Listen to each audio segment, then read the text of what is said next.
Barakatah Yahweh. Barakatah Yahweh. Barakatah Yahushai. Barakatah Yahweh. Barakatah Yahushai. Shalak. Rayam. Why? Ainash. Why? Haragi. Why? Mishpani. Why? Gador. Mawat. Ow. Kor. Adawani. Why? Gawaya. Why? Ayab Yanawa. Baba Kashab. Baba Kashab. Shalak. Ash. Ba. Shem. Bayat. Baba Kashab. Shabar. Why? Abad. Ayab Yanawa. Baba Kashab. Shabar. Ha. Lakai. Shur. Ha. Ayab Yat. Baba Kashab. Baba Kashab. Sar. Ma. Gayam. Ba. La. Masapai. The water.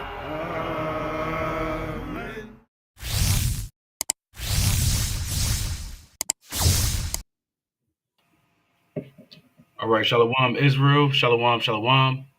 First and foremost, I give all praise, honor, and glory to Yahweh. That is to say, Yahweh being named the Heavenly Father, who the world will call God, and Yahweh Shai being named His only begotten Son, who the world ignorantly calls Jesus Christ. I think my screen is lagging a little bit. Can you hear me, King? Con. I'm kind of lagging. Yeah, you are. Con. But again, we want to give all honor and all glory to Yahweh by Shem Mashakum like Shai. That is to say, Yahweh being named the Heavenly Father, who the world will call God, and Yahweh Shai being named His only begotten Son, who the world ignorantly calls Jesus Christ. It's Brother Kasadia from W5 Jersey, Philly. Brother Yatazamak. Khan, and through the spirit and power of Yahweh Shem Shai, we're back again, right? Another Wednesday, all praise to the Most High, to give you this update through the spirit on the things that's going down with this U.S. China trade war, right? So if you was paying attention, if you keeping watch, a lot of things been taking place this last 3 weeks, right? Specifically on this U.S. Trade war and the tariffs that's been issued out to other nations. Now, last week, we have it on the Cold Cuts channel. You can check it out.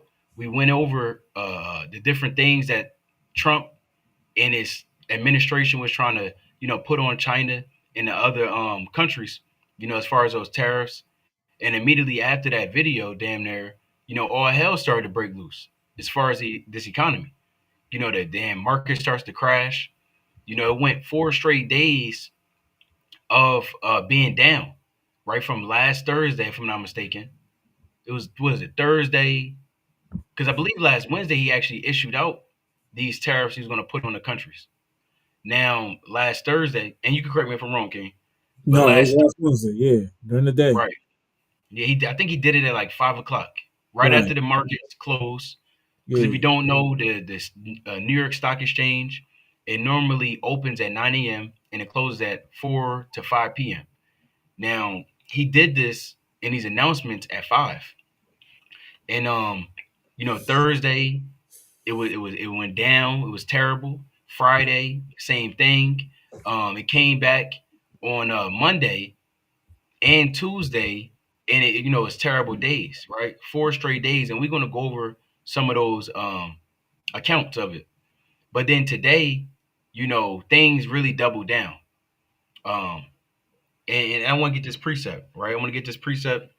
And King, if you got something, you can bring it out after, Most High willing. I want to get this quick precept. Now, when we bringing these things out, right, through the spirit of the Lord, it's not to, I'm gonna just get this precept, right?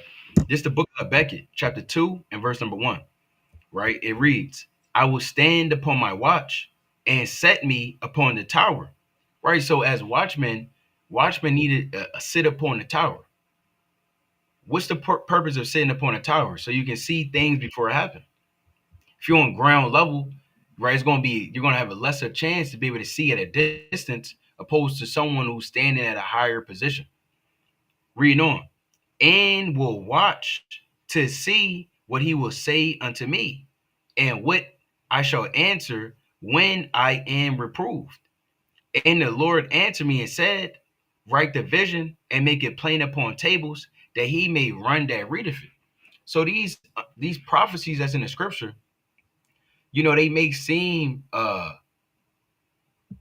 repetitive in a way, right? When we going through different things, as far as recently we've been touching on the economic collapse. This is a very fundamental thing for us to all understand and all be on one accord with, right? Whether it's this week, next week, 2 months, next year, 10 years, 20 years, God forbid. But America and its economy will collapse. And that'd be uh one of the prerequisites, right? Prerequisites for America to fall. For America to fall is not just it got attacked randomly out the thin air. Out of nowhere in the middle of the night, America got bombed. Now there's different things and signs that the Most High is going to do to strip America naked, right? And one of the things is that it has to endure famine. It has to deal with an economic collapse, right? Those allies that was at peace with America, they got to turn against America. These are different fundamental things when you go into the mystery of Babylon the Great, which we understand is America, which we understand is Rome brought back again on the earth. How did Rome fall? Rome fell from infighting. Rome fell from economic collapse, the debt ceiling being raised higher and higher, right? Again, infighting, and the point where it fell in the Western Roman Empire fell in 476 AD. So these different things, these are signs and again prerequisites to happen upon America, and it's imperative that we touch on it and we go through it through the Spirit. Unless you forget, unless you think America is going to live in prosperity and be prosperous for decade after decade, and then out of nowhere they just going to just get bombed. That's not how this thing works, right? That's not how this works. So that's why you have to keep watch. Again, we're not saying this thing gonna go down. No, we want it, Lord willing. Lord willing, the lights go out now, right? Lord willing, all hell break loose tonight. Lord willing, wake up in the morning and damn something happened. But we understand that there's different steps that has to take place, and one of the major steps is for the economy to fall. I want to get another precept real quick, King. Let's go to the book of Isaiah, right? Let's go to Isaiah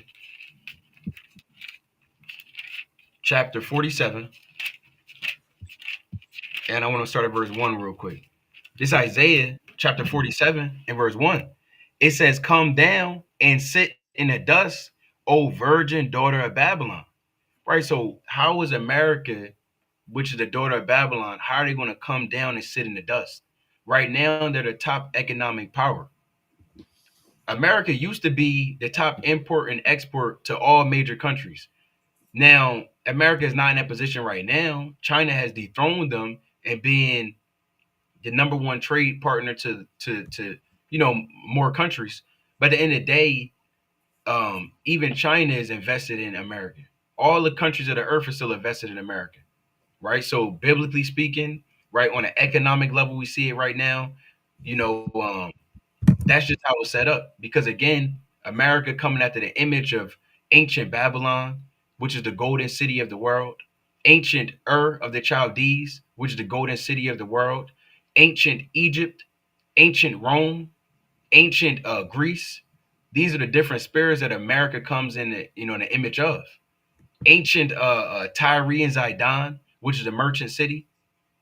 So when you're going through these different accounts, you can see the same spirit that they moved in evidently is the spirit that you see right now in America.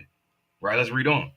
"Come down and sit in the dust, O virgin daughter of Babylon. Sit on the ground. There is no throne. O daughter of the Chaldees, for thou shalt be for thou shalt no more be called tender and delicate." I'm gonna jump down though. I want to jump to verse. I think I want 8. "Therefore, hear now this, thou that art given to pleasures, that dwellest carelessly, that sayest in thy heart, I am, and none else beside me. I shall not sit as a widow, neither shall I know the loss of it's like your children. But these two things shall come to thee in a moment and one day." Now, is this a literal one day?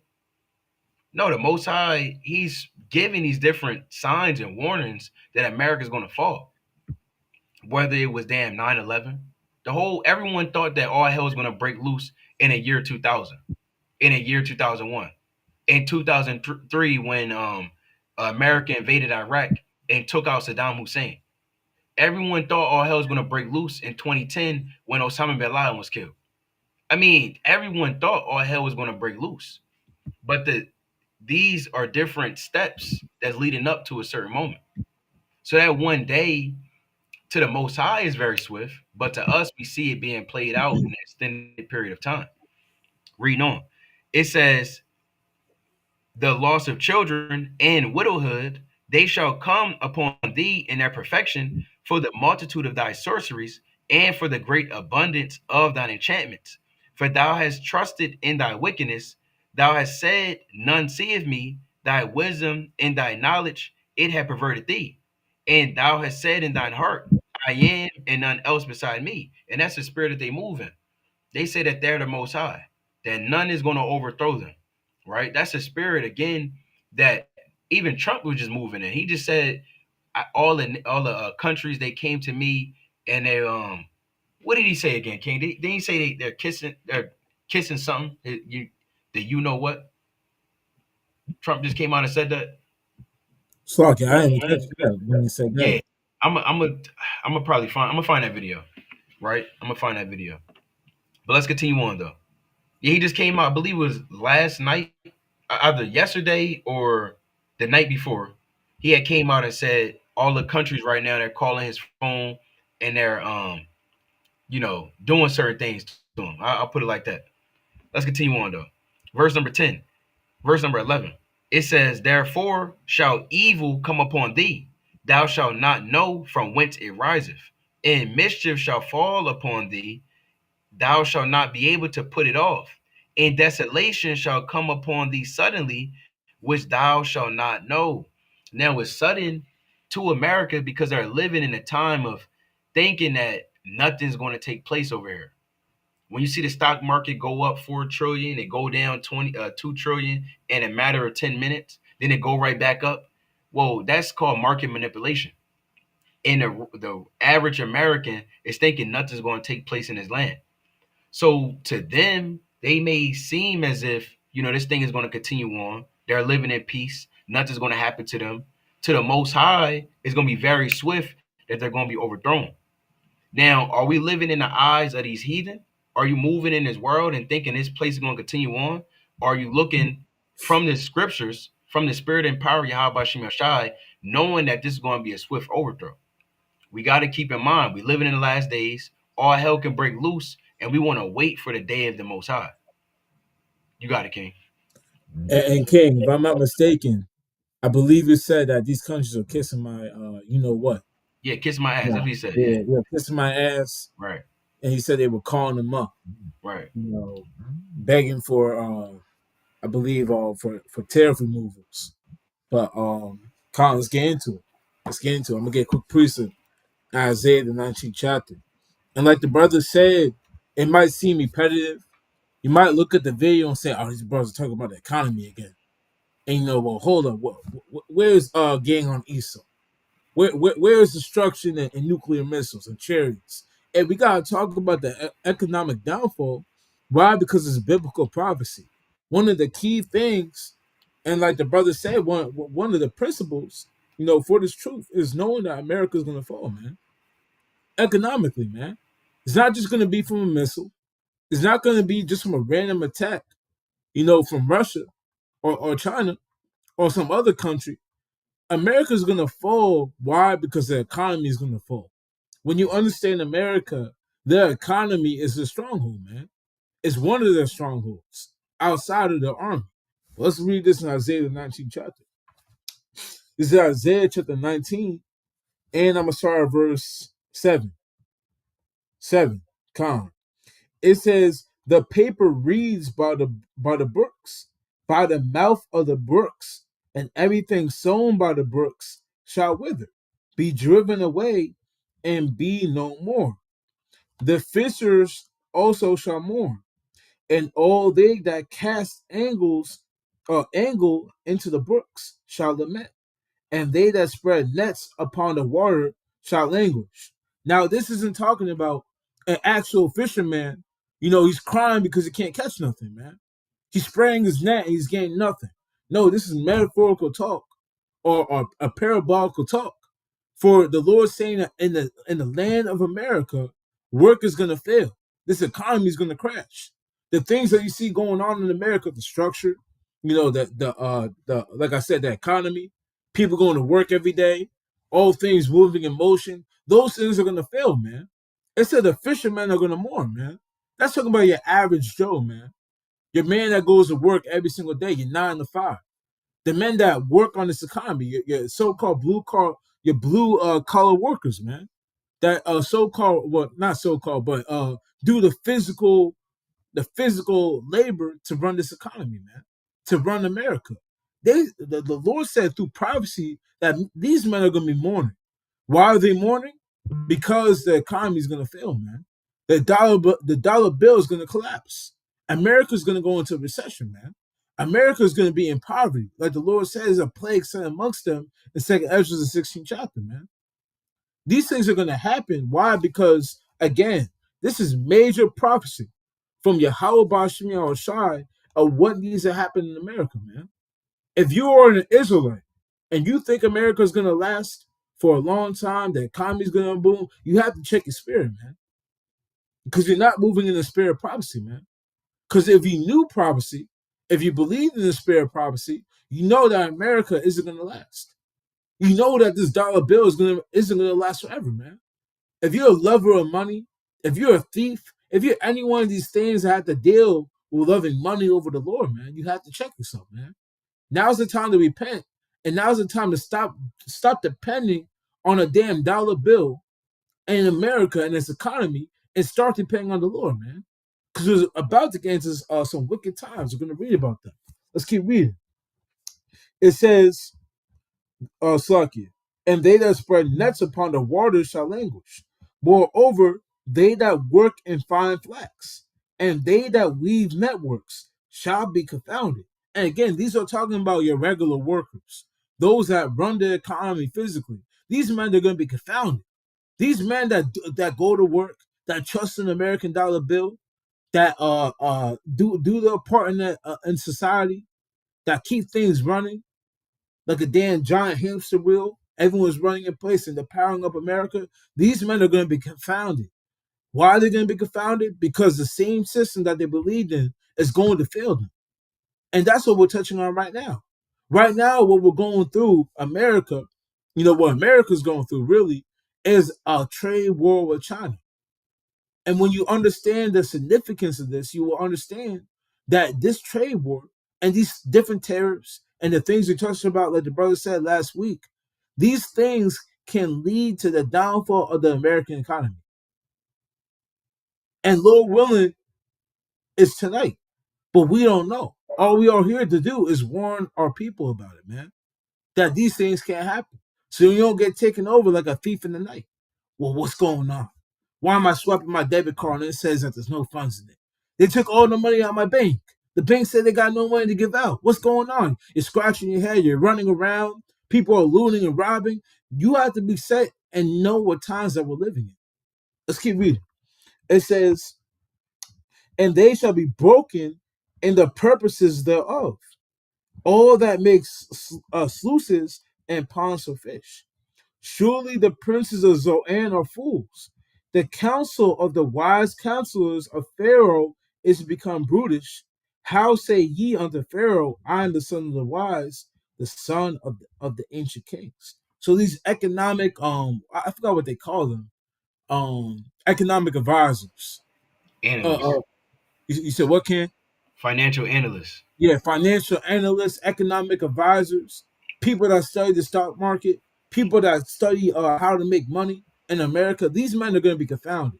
They're going to have no answer for America. They're going to have no answer to the common man. These. Can you name just one stock market analyst? Just one, if you know. Well, yeah, we check out Watcher Guru. Yeah, what? Yeah, Khan. So, well, more like a man that will show you how to get money in the stock market. Stock market. I don't know if you know one off the top of your head. It's like you said it again. You broke up a little bit. Slocky. Do you know a name of a stock You broke market up. man? You said some. You said name somebody. Khan, I said, do you know a name of a man that teaches other men how to get money in the You kind stock of break. market? I Oh, Slocky, this is Satan. yeah. Nah, not at the top of the head. It's like yeah. Oh, Khan, it's all good. Well, if you can name There's a little anybody, disconnect. you know, But yeah, if the point is right. Your point. I'm guessing. I'm guessing your point is that any of these men that you trust in that is trying to lead you into getting money, um, at the most, I gonna overthrow that counter. Khan, Khan, and these men, they're gonna have no answer. They're not gonna be able to tell you how to make money in this economy, man. They're not gonna tell you what stock to follow, what this to do, where you should put your money at. These men are gonna be confounded in that day, and the Lord's gonna overthrow these men, and overthrow the spirit in the land, and make the spirit of the land into an economic collapse, man. This is all throughout the Bible. This is Bible prophecy and a principle into knowing how America falls, man. A principle. It's a smaller matter. Yet there's gonna be a lot of men and women that get overthrown by this matter. Why? Because they were not watching. They were not watching on what's going to happen. But King, that's all I got. We can get straight into it. And I um brothers and sisters, if I'm not mistaken, they're saying that you're breaking up. Yeah, I see one person said that ancients knew. Why don't we? Come, Come. come. But yeah, we're gonna go through the Well, spirit. It is. yeah, that's Satan. That's all that is. This ain't nothing new. Come. All praise the Most High. So yeah, let's get into it. I'm gonna share my screen right now. So as you see on the screen, we found this clip. Right, this is what Trump has said. Let's pull this Because up. I'm telling you, these countries are calling us up, kissing my ass. They are dying to make a deal. Please, please, sir, make a deal. I'll do anything. I'll do anything, sir. Sluggy, can you hear that? Come. Come, I'm gonna play that again. This is the pride of Esau in a leader of so-called America right now. Because I'm telling you, these countries are calling us up, kissing my ass. They are dying to make a deal. Please, please, sir, make a deal. I'll do anything. I'll do anything, sir. Because I'm telling you. Now, if you're a leader, right, of one of these countries, whether it's South Korea, Japan, damn, any of these nations, right, China, and you did a deal with America, and he's saying things like this, I mean, you'll be a fool to continue on to deal with America. But we understand, right, biblical prophecy. Let's get this precept. So all the nations, they bow down to America. For a devil to sit in a black and white tuxedo, right, with his hair parted over, damn near about to fly out in the wind, and he's sitting up there in front of a microphone and he's saying that y'all been begging and calling him up and sitting there just kissing his ass. I mean, that's complete madness and evil. But this is the mind of Esau. And again, the ruler of this country right now. This is Revelation chapter 13. And I want to start at verse Slocky. Revelation chapter 13. And I want to start at 13. It says, and he doeth great wonders, so that he make a fire come down from heaven on the earth in the sight of men, and deceiveth them that dwell on the earth by means of those miracles which he had power to do in the sight of men, saying to them that dwell on the earth that they should make an image to the beast, which had the wound by a sword and did live. Now, the point being is that actually I want to start at verse 12, right? I want to get verse 12. I'm going to get this real quick. And it reads, and he exercise of all the power of the first beast, right? When you read Revelation 13, 1 on down, talks about a beast that came out to sea, having 7 heads, 10 horns, right? And it has power given to them via this dragon, which represents the Roman Empire. So the Roman Empire has given, uh, for lack of a better term, life unto this first beast, which is symbolic of the EU, or the 10 original provinces of Rome, right? Which today we know is again like the EU. The second beast, when you read Revelation chapter 13, verse 11 on down, it has 2 horns, and it's like a 2 horns like a lamb, but it speaks as a dragon. This is symbolic of America having the same spirit of the ancient Roman Empire, and being regenerated back on the earth. Now I'm gonna read this verse 12. And he exercised of all the power of the first beast before him. And what did Rome do? Rome had all the known world bowing under their feet. Even, let me get this quick precept in First Maccabees, right? Before Rome, you had the ancient Greek Empire under Alexander had all of the known world under their feet as well. This is First Maccabees chapter 1, and I want verse 2. It says, and made many wars, and won many strongholds, and slew the kings of the earth, and went through to the ends of the earth, and took spoils of many nations. And it's the same spirit Trump is doing.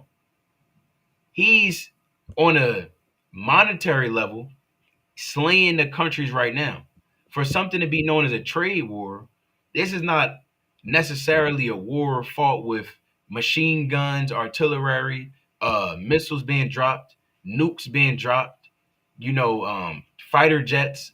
This is something that's a little bit deeper, because not having the economic funds or means to be able to, continue to put money into your artillery, your military, uh, missiles, so on and so forth. You can't develop those things if you don't have money. So what Trump is doing, he put a stronghold on all these countries. Either they was going to get down or they was going to lay down. So now he's saying, look, they're dying to make a deal with me, right? They're dying to make a deal with me. They're doing this, they're doing this to me, and guess what? And now he's up there gloating about it. That's the same spirit. Let's read on. It says, in so much that the earth was quiet before him, whereupon he was exalted, and his heart was lifted up. And Trump's heart is lifted up. Right now, he's thinking he can do no wrong. He think he can just tank the market one day. It can go down, and the very next day, look, it can go right back up. And this is only going to continue to occur for but so much longer, right? For but so much longer. I want to share this screen. Now, like we mentioned, let me pull this up real quick.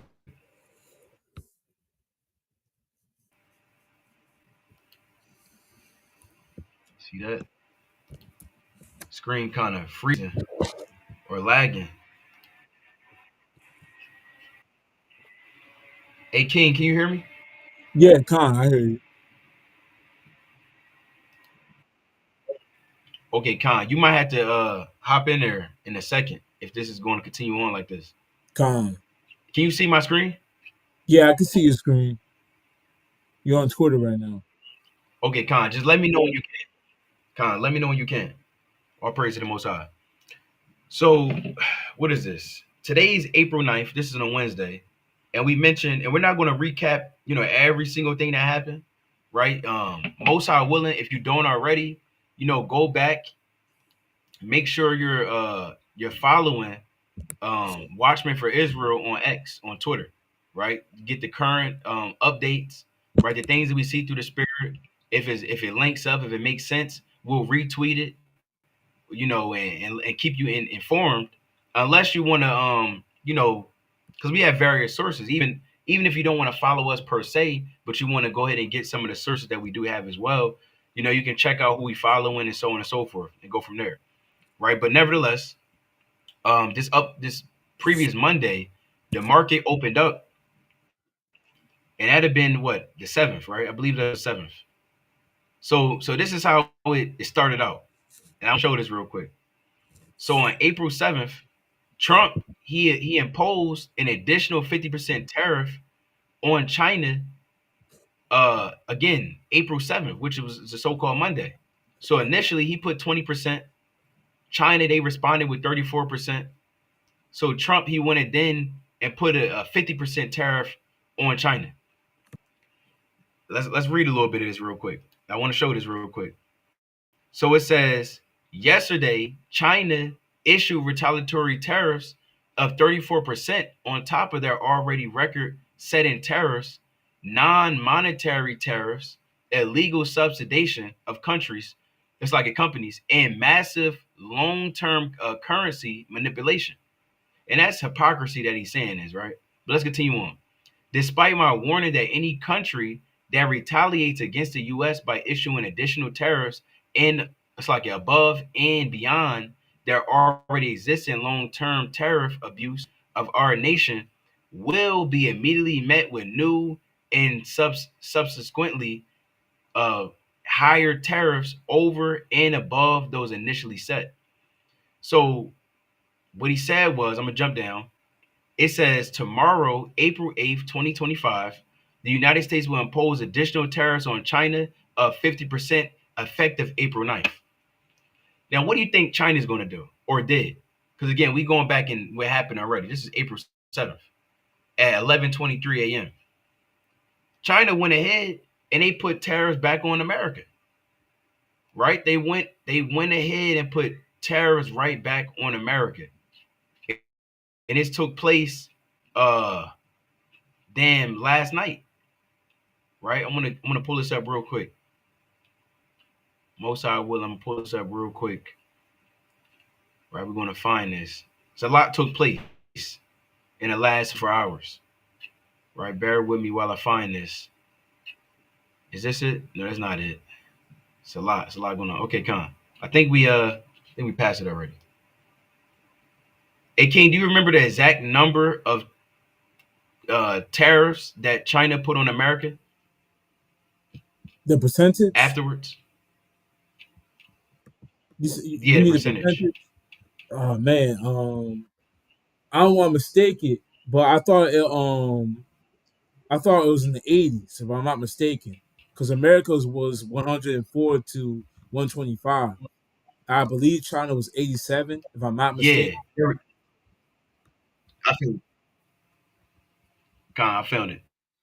So if you see on the screen, so this was 12 hours ago, right? Around 10 a.m.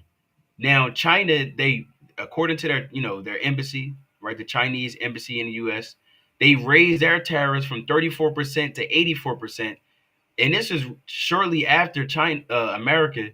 He actually Trump actually raised the tariffs to 125%. Now, what does these numbers mean? Right? What does these mean? What is 125%? What is 100%? Why does that have anything to do with the everyday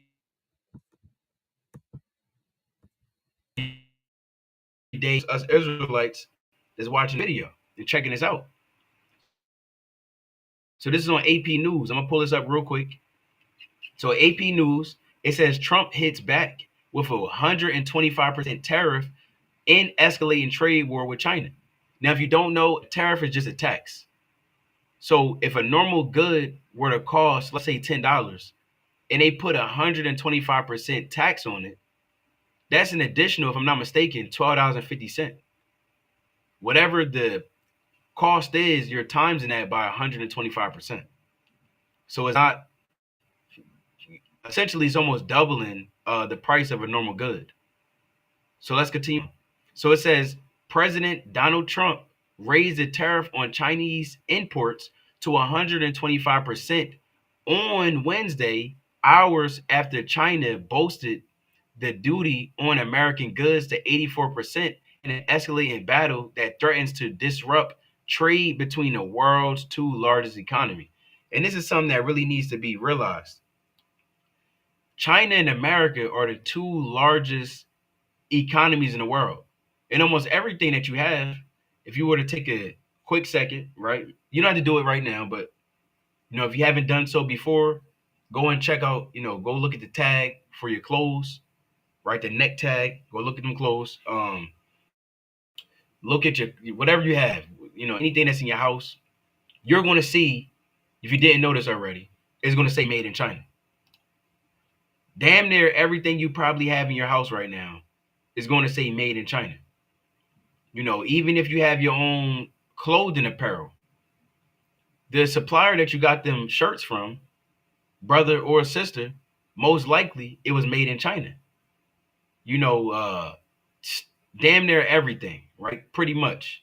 And that's how much America has been dependent on China. I want to get this precept. Let's get this quick precept. Let's go to 2nd Ezra, chapter 15, and verse number 46. 2nd Ezra 15 and 46.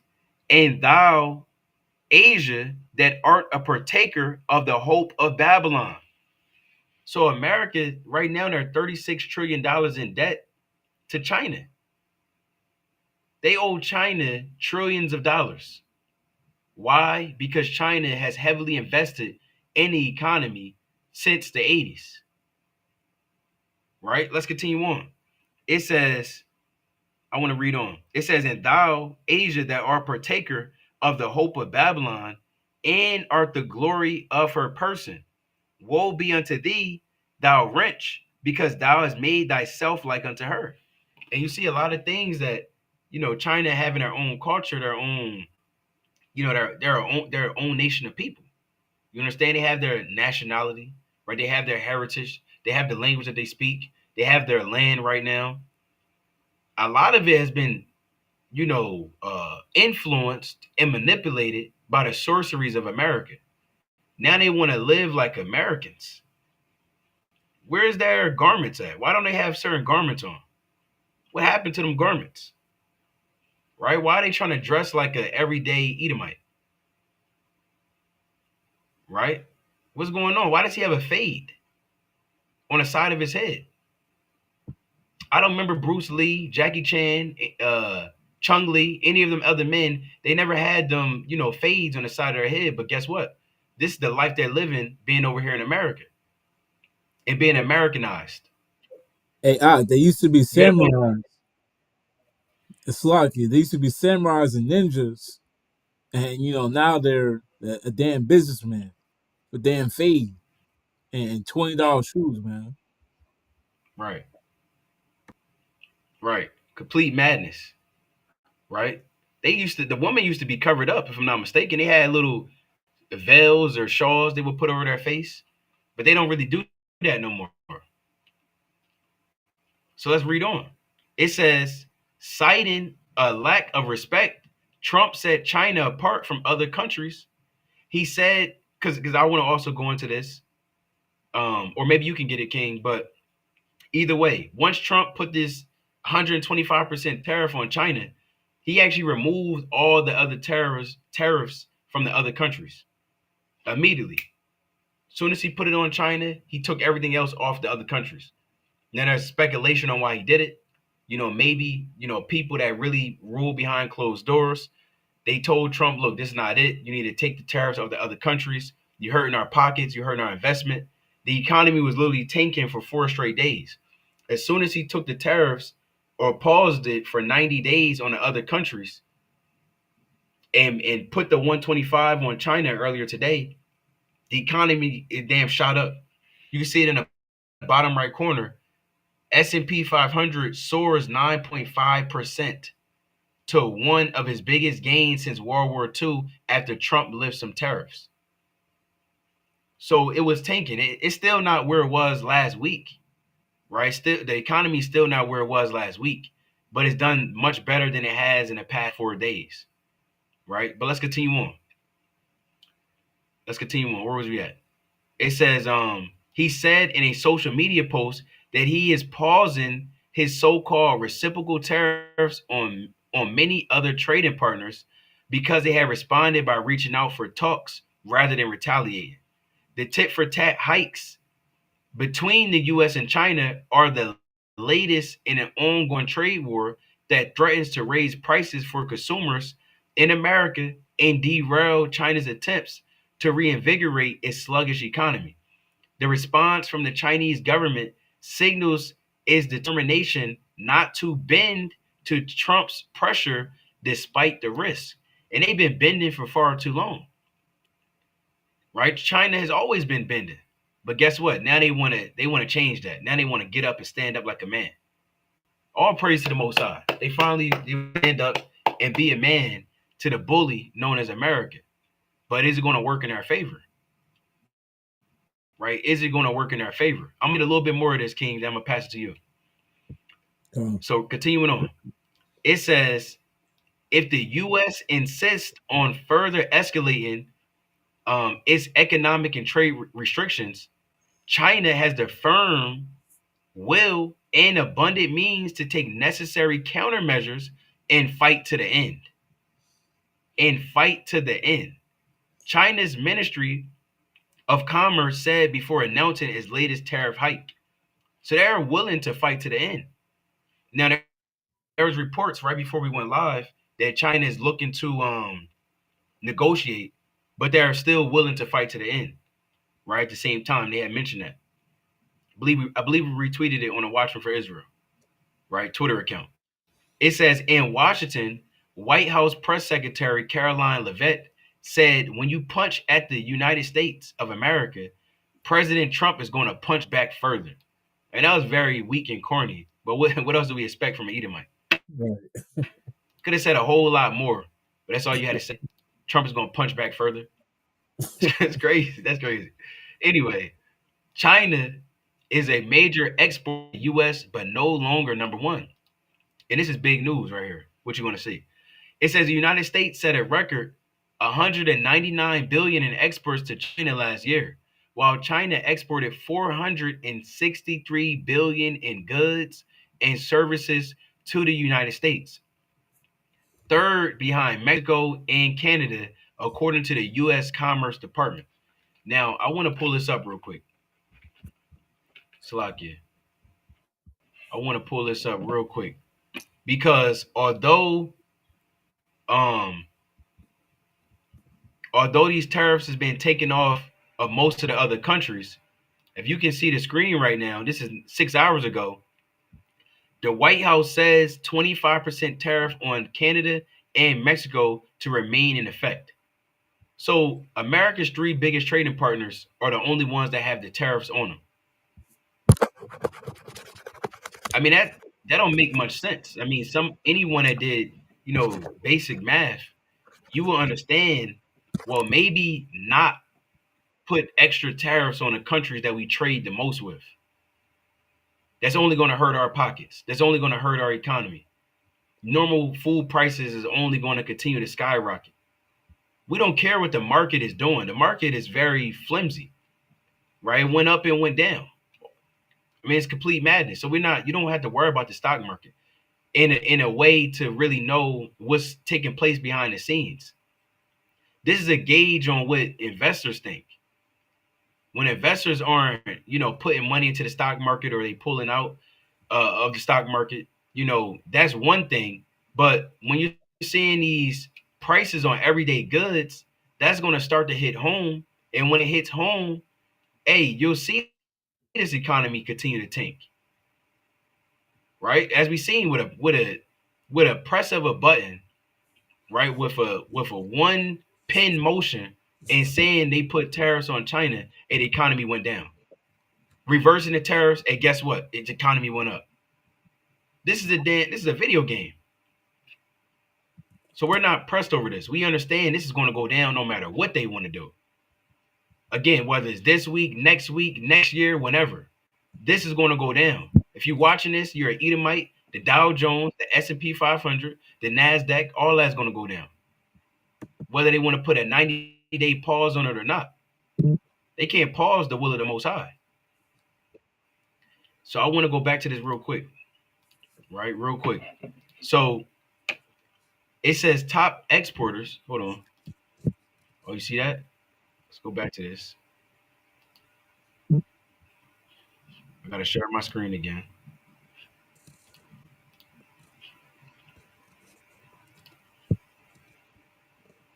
All right, we should be good. Come on.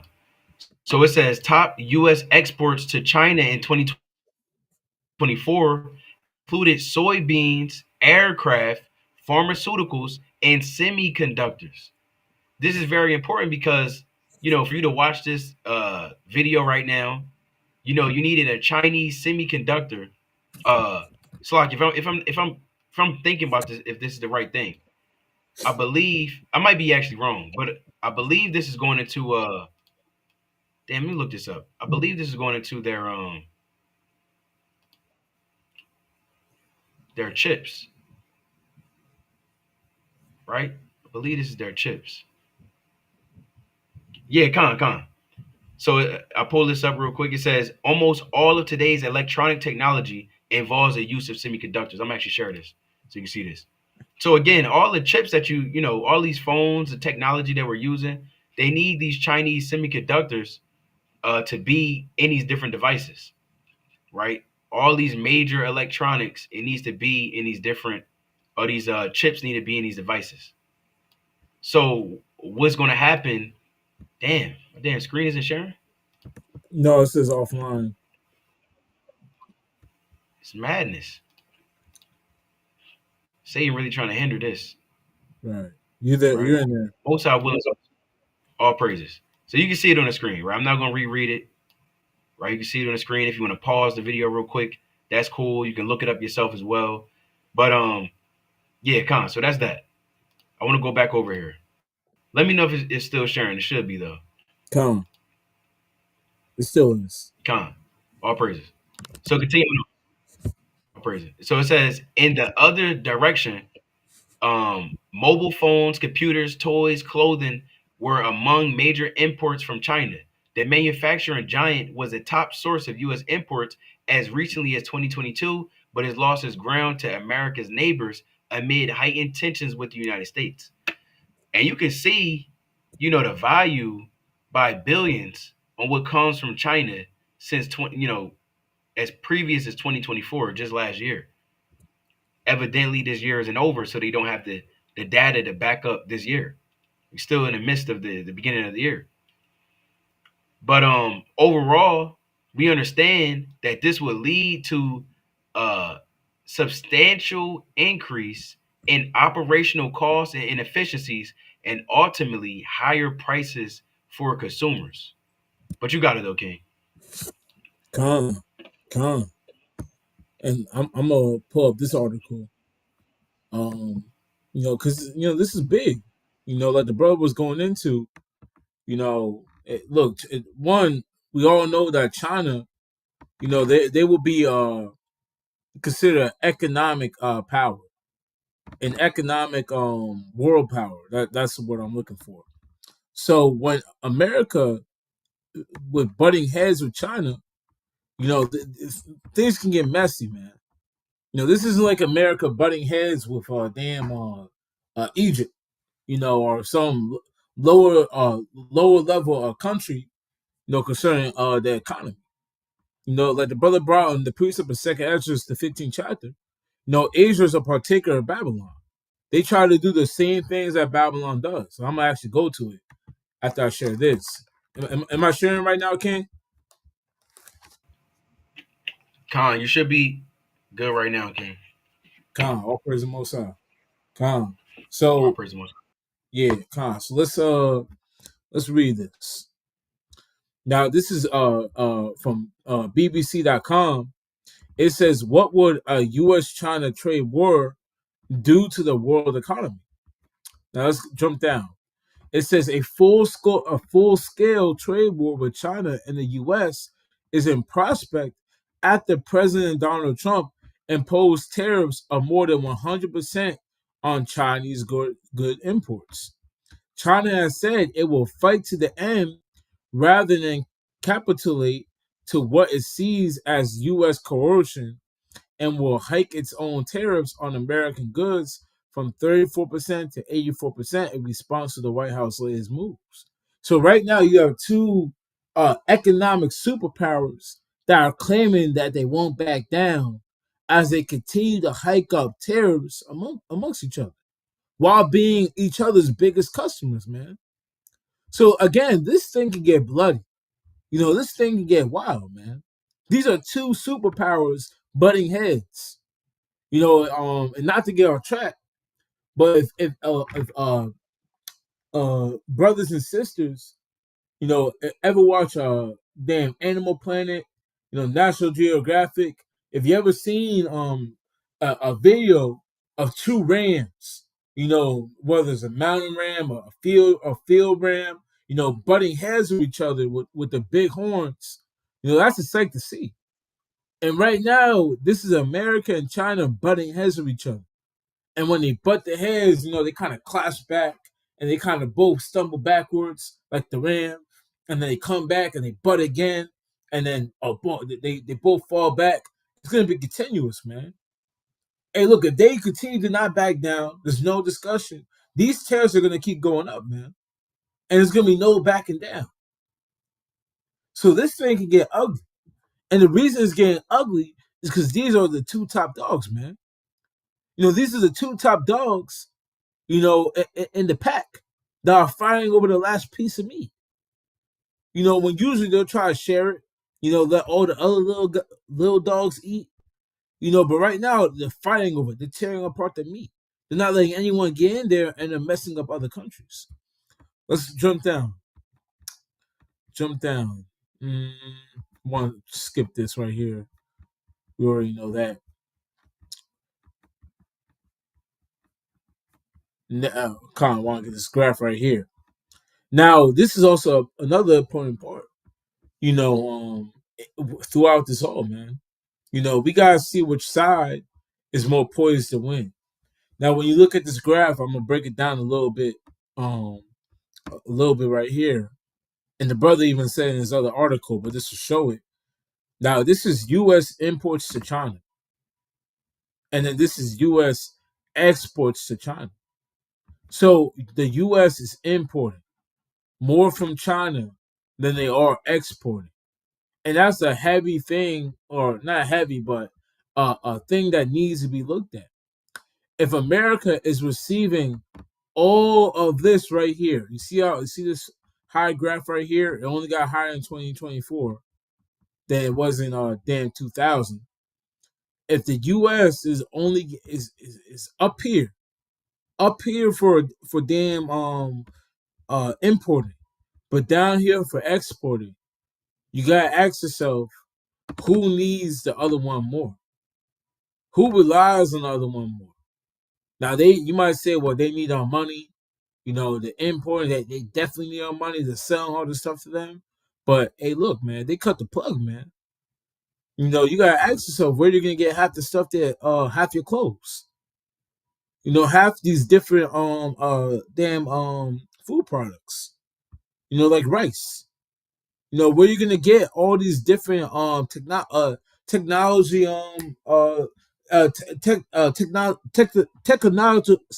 technology devices like your phone, your laptop, anything. When you think about it, a lot of your stuff, is made in China. A lot of your stuff. The brother brought the one thing in the device that comes on your phone. When you look at or when you understand where all your damn the electronic devices come from, a lot of these things are made in a damn sweatshop in China. I was looking at a story that happened, I believe, if it wasn't today, it was yesterday, where Apple, they had to fly in all their iPhones loaded up in a plane. If it wasn't today, it was yesterday. To avoid all these tariffs, man. So this is big, man. This isn't just damn something, like I said, Egypt. A final war of Egypt, an economic war of Egypt. No, this is an economic war with the country and the nation we get all of our things from, do all of our business with, man. Half the things in America, more than half, more than likely, are made from China. So this isn't a small deal. So let's keep reading down on this. And I want to suck you. I'll read this real quick and then get to the point. It says in 2024, the biggest category of goods exports from the U.S. to China were soybeans, primarily used to feed China's estimated 440 million pigs. The U.S. also sent pharmaceuticals and petroleum to China. Going the other way from China to the US were large volumes of electronics. Again, large volumes of electronics, like your iPhone, computers, and toys, a large amount of batteries. So things that power up, things that you use in your house, things that you will need, like a flashlight, these things, they're sent from China, which are vital for electric vehicles, were also exported. Not only I would say like a double A battery, but they might even be talking about a car battery, for vehicles. And this is car battery. It's vital for electric vehicles. It says the biggest category of U.S. imports from China is smartphones, accounting for 9% of the total. Like I said, you had Apple smuggling in, because that's all that is. And of course they kind of slithered their way around the law, but that's literally smuggling. That's smuggling a product and taking it through illegal transportation into another country. That's smuggling, man. But of course these devils, they get away with it, man. Why? Because they write their laws. It says the U.S. tariffs on China have been one of the main contributors to the decline of the market value of Apple in recent weeks, with its share price falling by 20% over the last month. And here's a little list right here, so brothers and sisters can see. These are the things we get from China, and then the things that we give to China.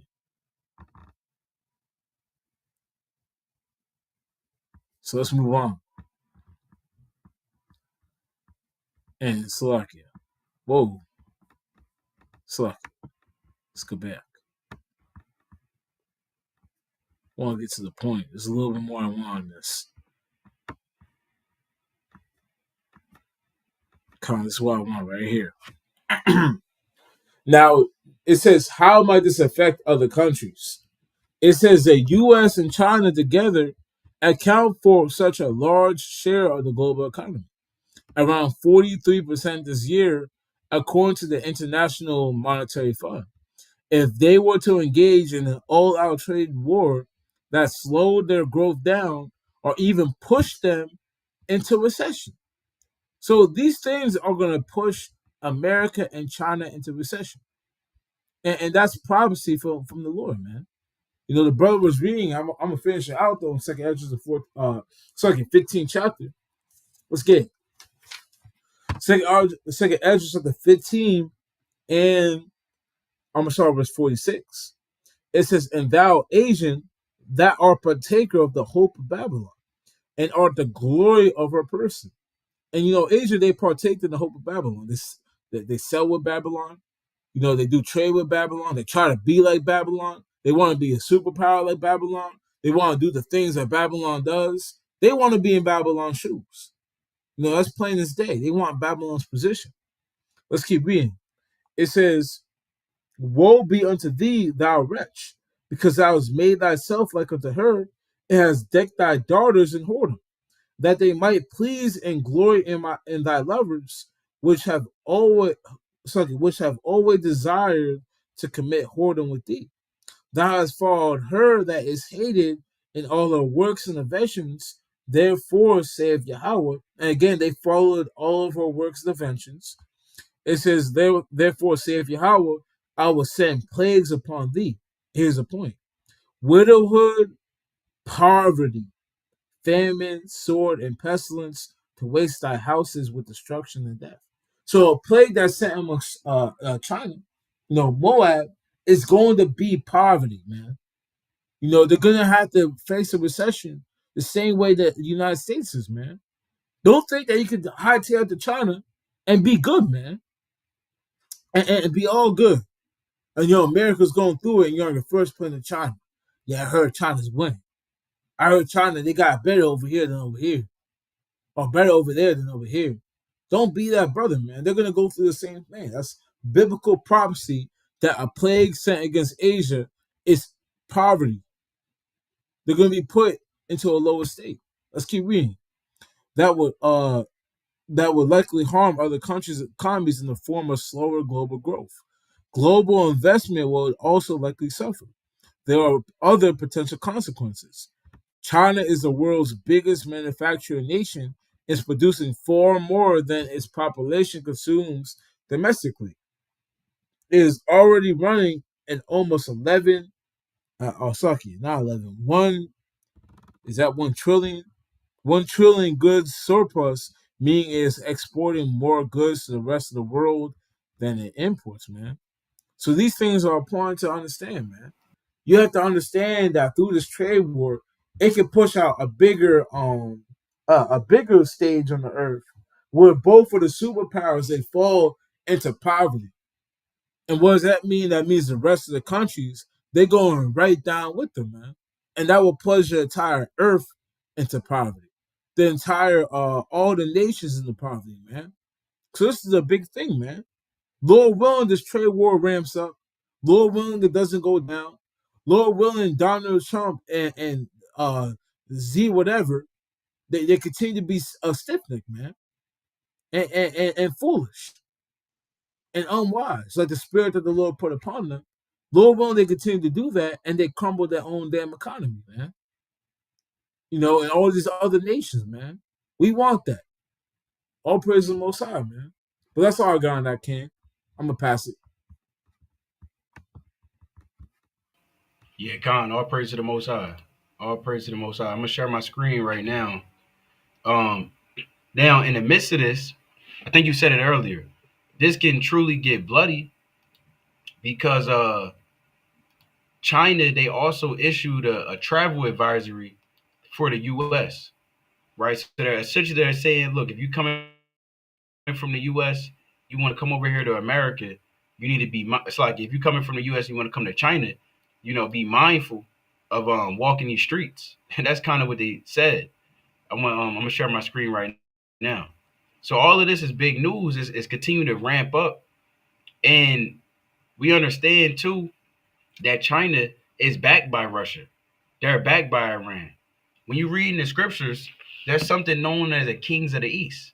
Let me get this precept. This is Revelation chapter 16, and I want verse 12. And it reads, actually, I'm gonna just jump down. Well, I'll read it. Revelation chapter 16 and verse number 12.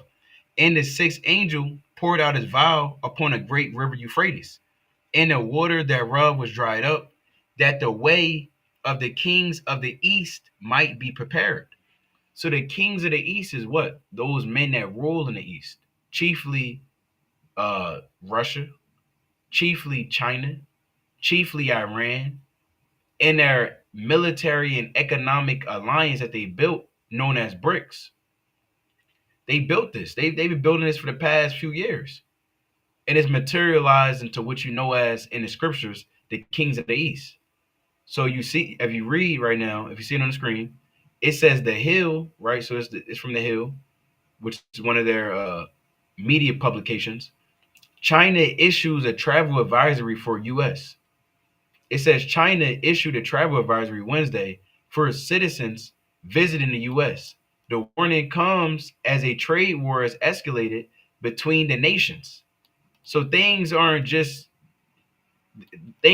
just end at economics. It could, issue out into bloodshed, right? War, battle, the sword, missiles. Now, you got to keep this in mind too. I'm gonna get this precept actually. I want to keep this in mind, right? It just kind of I was meditating on this the other day. It just dawned on me to bring this out. This is Ecclesiastes chapter 1 and verse 9. The thing that had been, it is that which shall be, and that which is done is that which shall be done, and there is no new thing under the sun. Now, I'm gonna see if I can find this real quick. When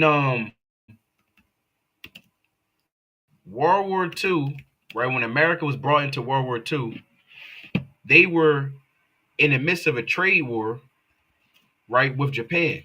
Same thing. America put sanctions on Japan.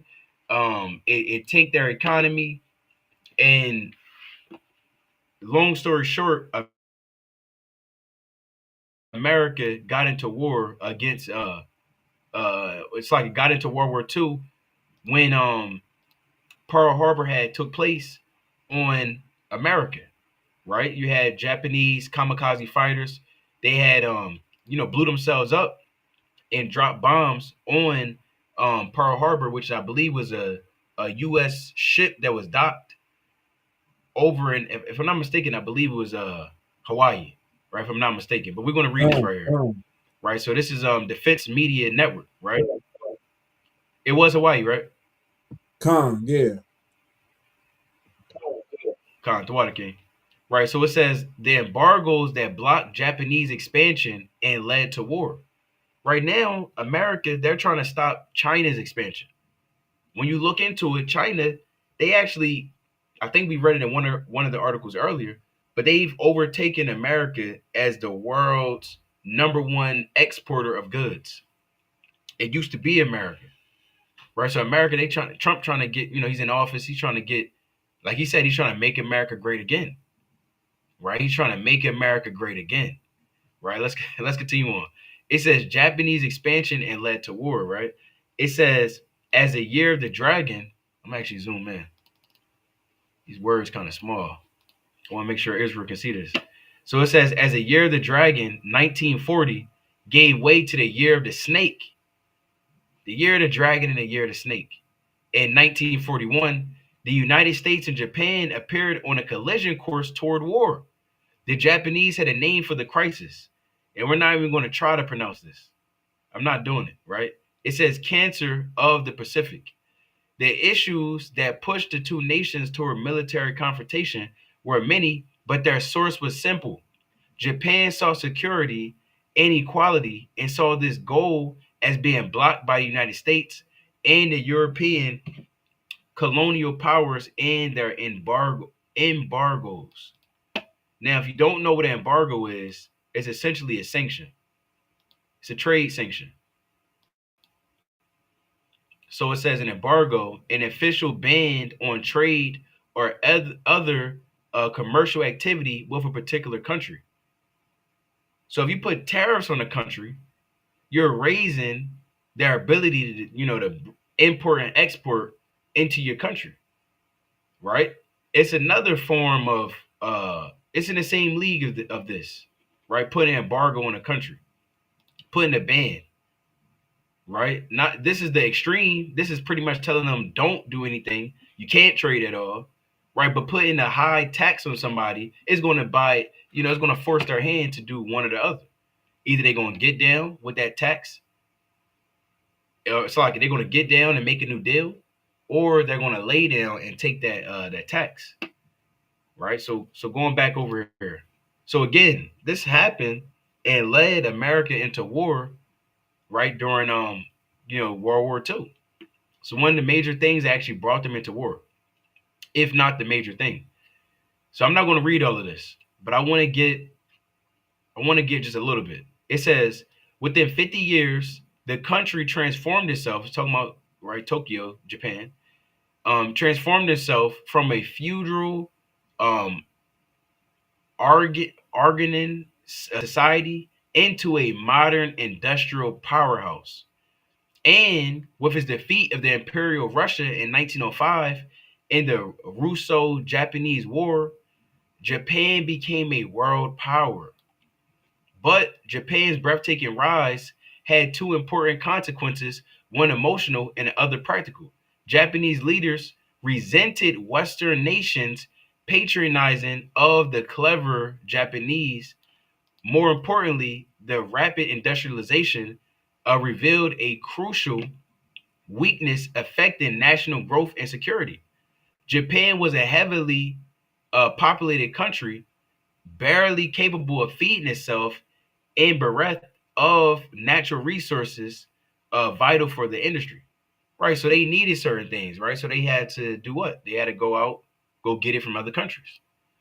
It says maintaining the status quo of importing from the West the raw materials and commodities it needed would lock Japan into a dependent role with the United States and other Western nations rich in foodstuffs and natural resources. To the ultra naturalists who had risen to power in the 1930s, such a position of inferiority was intolerable. In addition to military parity, they sought to replace Western presence in the Pacific Rim with the Greater East Asia co-prosperity sphere, a vaguely defined economic military defense bloc dominated by Japan. This is nothing new. Now it's just the reverse. Replace Japan with China, and you're looking at the same scenario. You're looking at China expanding, and they're pretty much trying to cut ties with the Western nations, chiefly America. As we see in this tariff war, this trade war going down, and they're trying to create a coalition, or they have created a coalition of the Greater East Asia co-prosperity sphere. This is what they once called it, but today we know it as BRICS. You got China, you got Russia. They're joining the league together. Right now, America and China, they're getting ready to go to war over Taiwan. Right? China is doing military drills. They're spying out all of the, access points over in Taiwan. Taiwan is a province of China, but they're trying to break off, and they're trying to be more Western. They're trying to be more Babylonian. So China, they're getting ready to go to war over that land. But you're seeing, again, the same thing that took place back then. And like I said, I'm not going to dive fully into this. But I just wanted to bring this out, right, to show the significance of what potentially could take place. What potentially could take place if this continues on any further, right? If this continues on any further. So I want to go back to this other article. Most I will, I'm sharing the screen. So again, it says China issued a travel advisory Wednesday for citizens visiting the U.S. I'm going to get right to it. It says, quote unquote, right, recently due to the deterioration of China-U.S. economic and trade relations in the domestic security situation in the United States, the Ministry of Culture and Tourism reminds Chinese tourists to fully assess the risk of traveling to the United States and be cautious. Officials also urge students planning to study abroad in the U.S. to be cautious of safety risks. So things is breaking down very quickly, and this isn't really the war that America wants to get into, an economic war against China, which owns, I know earlier I might have said $36 trillion that America's in debt to China, but it's something like 8 trillion or some number like that. Right, it's a high amount. A lot even a lot of hundreds of thousands of acres of land in America is possessed by China. Right, a lot of major corporations China has a lot of stock into. So they're joined hand to hand. You read it in 2nd Ezra 15, and we seeing it in real time. So King, I don't know if you want to continue on in this, but did you want to go to the next topic? Done. Okay, Con. So I'm gonna share my screen. Right, I want to touch on this real quick. Right, this what Homeland Security had put out earlier. So if you're looking on the screen and you thinking that things is real sweet, for being in this truth, going out and teaching this social media, being Instagram, Facebook, etc. Just be mindful that just because things aren't on the main front right now, things surely is going down, as we speak, right? Things surely are going down as we speak, right? So I'm gonna actually select it. Right, let me see something real quick. Right, so let's read this. So it says Homeland Security to screen immigrants' social media for anti-Semitic activity. Right, so let's check this out. Right, let's check this out. So it says the Department of Homeland Security said Wednesday it will begin screening the social media accounts of migrants applying for permanent residence, it's like resident status, as well as foreign students and aliens affiliated with academic institutions for anti-Semitic activity to determine if those individuals qualify for benefit consideration. So what are they saying? Essentially, they're saying if you're on social media and you're going against the so-called Jewish man, right, saying that you're an Israelite, all the rhetoric they've been pushing out these past decades, and how much the more the past a few years. If you're pushing these things out, then what they're saying is that, and you could be deemed, either they're going to block you from coming into the country, or really what they may be trying to say along these lines is that they'll kick you out of this country. And we know this isn't too far-fetched, right? We know this isn't too far-fetched from the things they've done in time past. I'm going to read on. Actually, I'm going to get a quick precept. I'm going to get a quick precept through the spirit and power of Yahweh Bashem Yahushai. Right? Let's get a quick precept. Right? Let's go to the book of Ezra. Actually, I want to get this in Nehemiah. Let's go to the book of Nehemiah real quick. Right? This is the book of Nehemiah, chapter 4, and I'm going to start at verse 1. Actually, I'm going to go right to verse 5. Nehemiah chapter 4 and verse 5. And it reads, Salakia. I'm going to jump to verse 7. This is Nehemiah chapter 4 and verse number 7. It says, but it came to pass that when Sanballat and Tobiah and the Arabians and the Ammonites and the Ashdodites heard that the walls of Jerusalem were made up and that the breaches began to be stopped, then they were very wroth. So they see this as well. They see us waking up, see brothers and sisters, they may be staying up a little bit later, right? Right now it's 11:36 on the East Coast, right? You're checking out essentially the destruction of your enemy, right? We're going through it. We're going through the different prophecies and brothers standing on the corners, whether you in New Orleans, you in Canada, you in the four corners of the earth teaching and pushing the downfall of these societies. They see these things happening. And again, they may not always come out and speak and say Hebrew Israelite this or Black Hebrew Israelite that, but they're building. They have policies and plans and agendas behind closed doors to continue to further the downfall, of our people. They want to stop us from waking up. But let's read this. It says that the walls of Jerusalem were made up, that the breaches began to be stopped. Then they were very wroth. So when a nation see that the breaches are beginning to be stopped, what's a breach? A breach is the ability for something to get in, right? A hole or things along that line. So as there was no breaches or anything or any crease or ability for others to come into Jerusalem because the walls were built up, the nations got upset. Essentially, everything was sealed up. And we know there's a time coming where the elect is going to be sealed. And once the elect is sealed, what's going to happen? Immediately, destruction is going to take place upon our people, known as Jacob's trouble, the fifth seal. That only can take place, according to Revelation chapter 7, once the elect is sealed. Right? So let's read on. Verse 8. And conspired all of them together to come and to fight against Jerusalem and to hinder it. And that's what they want to do. They want to hinder and overthrow, again, brothers that's putting in the work and building up the nation, as you see before your eyes. Verse 9. Nevertheless, we made our prayer unto our God and set a watch against them day and night because of them.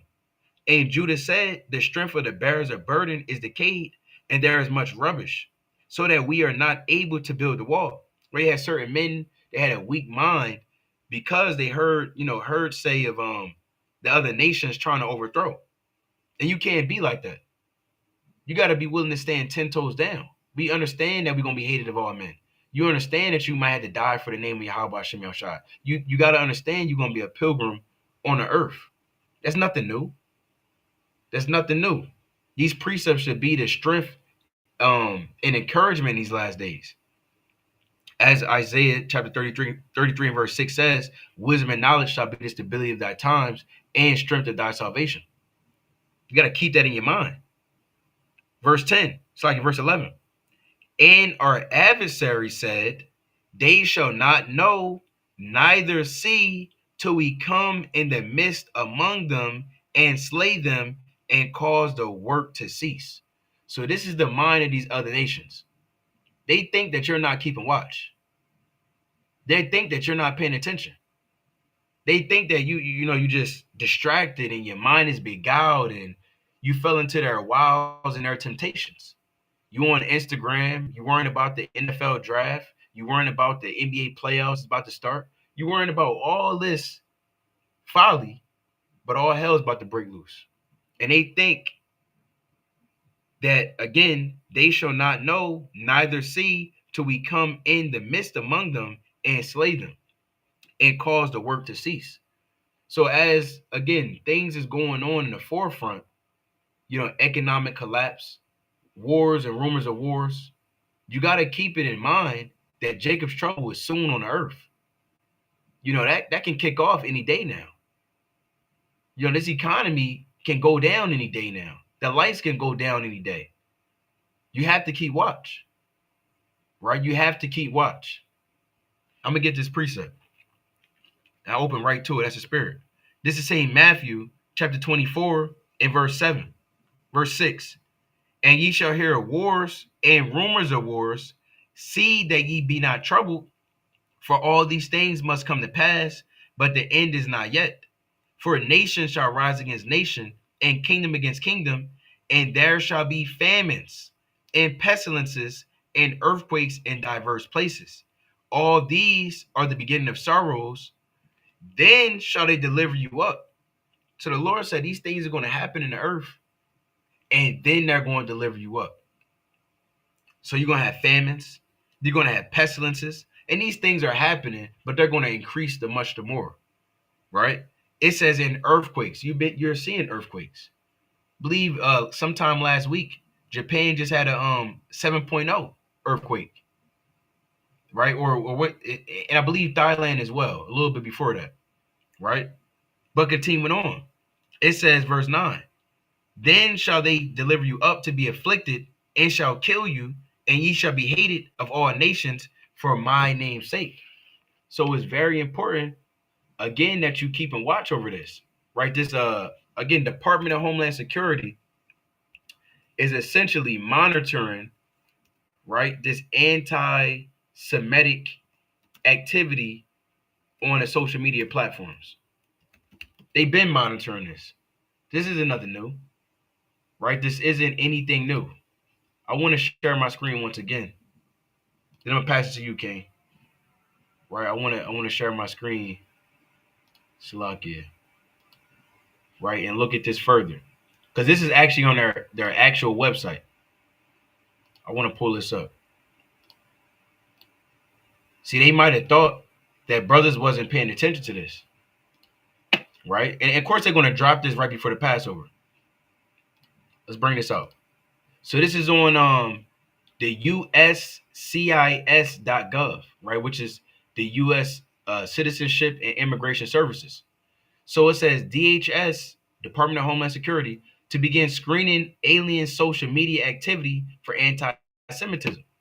Today, U.S. Citizenship and Immigration Services. So they're in league, right? This is a whole task force. It's not just the migrants or those as so-called immigrants trying to come to this land. How much the more U.S. citizens?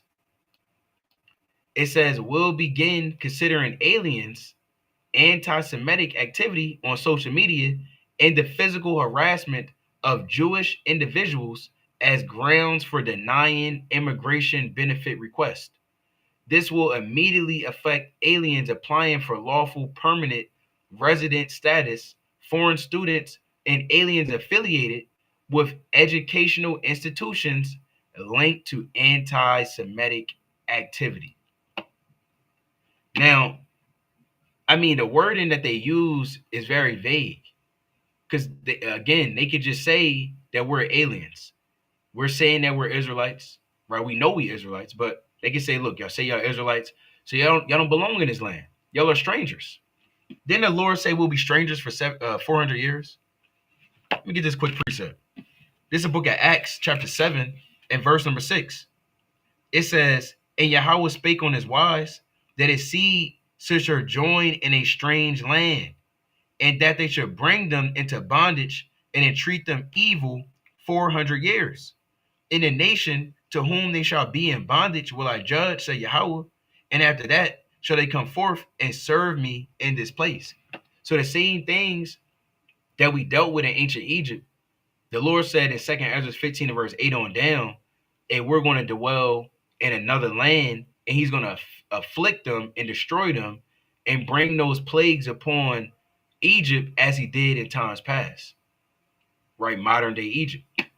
So it says, consistent with President Trump's executive orders on combating anti-Semitism, right? This is one of his policies.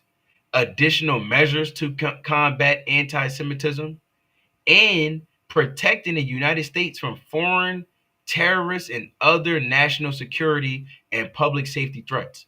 These are 3 different articles you can check out. If you go to this website, you see the hyperlink is highlighted in blue. They have a underline underneath showing you that this is a hyperlink, so you can click on it. Continuing on, DHS will enforce all relevant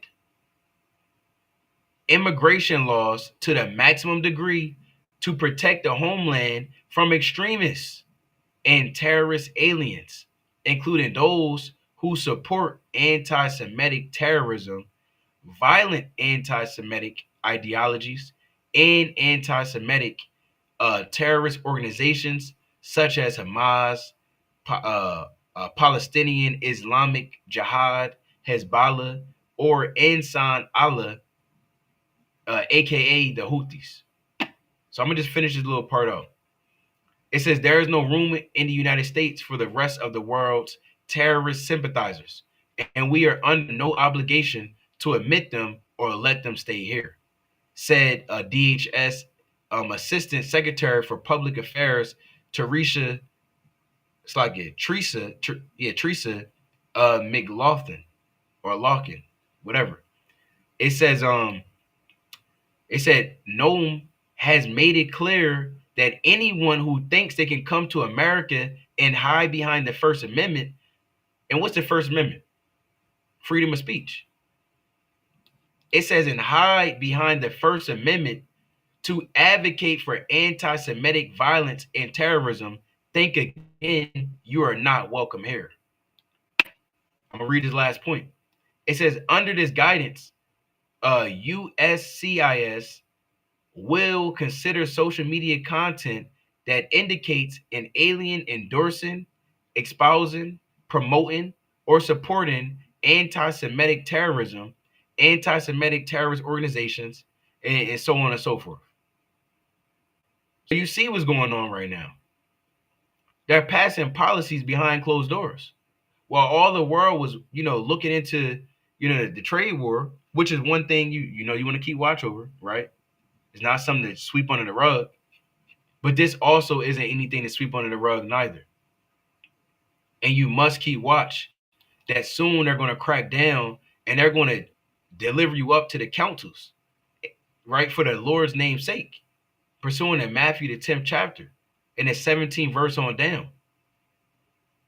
You have to keep watch. But you got it, King. Calm. I'm gonna get a quick precept on that. We're approaching evil times. For the Israelites. Right now, like the brother said, it might seem to you like things are sweet. You can wear your fringes wherever you go.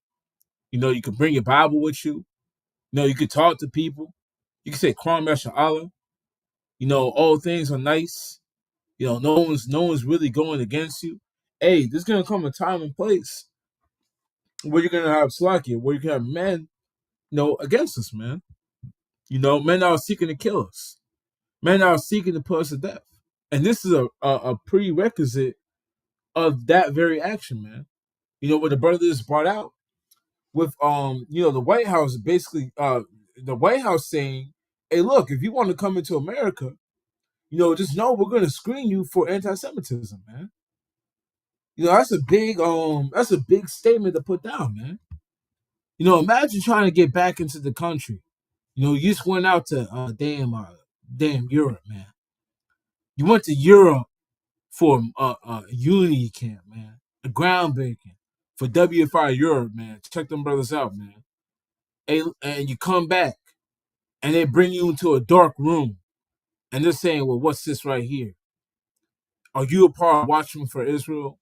Are you doing this? Are you doing that? They might throw a damn sentence at you saying, hey, look, you're looking at 30 years.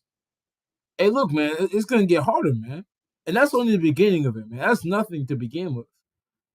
Let me get this quick precept on Revelation, chapter 17. And I want to go to verse 6, get straight to the point. It says, and I saw the woman drunken with the blood of the saints and with the blood of the martyrs of Yahushua. And when I saw her, I wondered with great admiration. So you're going to have martyrs. You're going to have those that have to die faithfully for this truth. And those times are coming right now, man. That's a heavy statement for them to say, hey, look, man, if you are pushing anti-Semitism, you're getting kicked out or denied from this country, man. And like the brother said, they might claim that we're the damn stranger. We're the damn non-citizen. We say we're Israelites. We wish death upon America. We want all these other races, in slavery where they belong according to the Bible, man.